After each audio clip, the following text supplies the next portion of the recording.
السلام علیکم ورحمۃ اللہ وبرکاتہ۔ حجاج بن یوسف کی دردناک موت کا واقعہ۔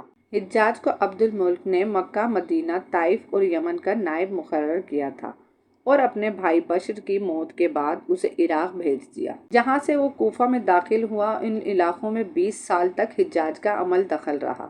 اس نے کوفے میں بیٹھ کر زبردست فتوحات حاصل کی۔ اس کے دور میں مسلمان مجاہدین چین تک پہنچ گئے۔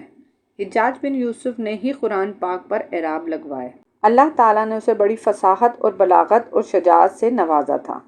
حجاج حافظ قرآن تھا، شراب نوشی اور بدکاری سے بچتا تھا۔ وہ جہاد کا دھنی اور فتوحات کا حریص تھا، مگر اس کے تمام اچھائیوں پر اس کی ایک برائی نے پردہ ڈال دیا تھا، اور وہ برائی وہ تھی سعید بن جبیر کا ناحق قتل۔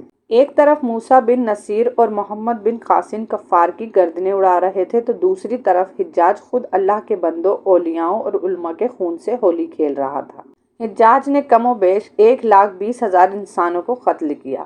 اس کے جیل خانوں میں ایک دن میں 80 ہزار قیدی ایک وقت میں موجود ہوتے، جن میں سے 30,000 عورتیں تھیں۔ اس نے جو آخری قتل کیا وہ عظیم تابعی اور زاہد و پارسا انسان حضرت محمد بن جبیر رضی اللہ تعالی عنہ کا تھا۔ انہیں قتل کرنے کے بعد حجاج پر وحشت سوار ہو گئی۔ وہ نفسیاتی مریض بن گیا تھا۔ حجاج جب بھی سوتا، حضرت سعید بن جبیر اس کے خواب میں آ کر اس کا دامن پکڑ کر کہتے کہ اے دشمن خدا، تو نے مجھے کیوں قتل کیا؟ میں نے تیرا کیا بگاڑا تھا؟ اس کے ساتھ حجاج کو وہ بیماری لگ گئی جسے زمہریری کہا جاتا ہے۔ اس میں سخت سردی کلیجے سے اٹھ کر سارے جسم پر چھا جاتی ہے۔ وہ کانپتا تھا۔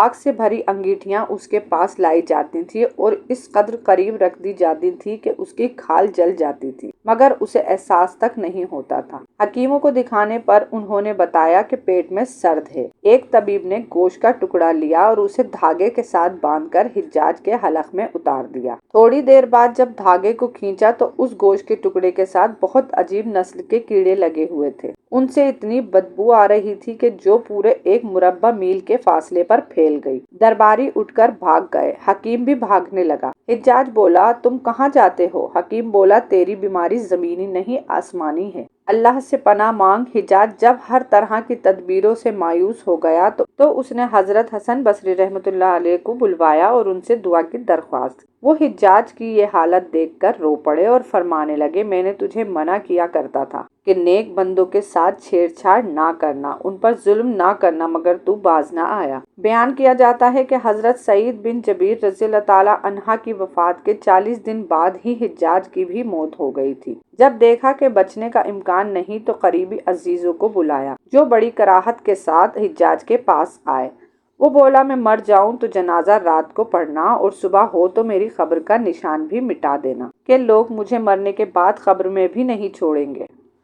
اگلے دن حجاج کا پیٹ پھٹ گیا اور اس کی موت واقع ہو گئی۔ اللہ پاک ظلم کی رسی دراز ضرور کرتا ہے، لیکن جب ظالم سے حساب لیتا ہے تو فرشتے بھی خشیت الہی سے کانپتے ہیں، عرش ہل جاتا ہے۔ اللہ ظالموں کے ظلم سے ہم سب کو محفوظ رکھے، آمین ثم آمین۔ اگر آپ کو میری یہ ویڈیوز اچھی لگتی ہیں تو انہیں لائک کیا کیجئے، میرے چینل کو سبسکرائب کریں، اپنے دوستوں کے ساتھ ضرور شیئر کریں۔ شکریہ، اللہ حافظ۔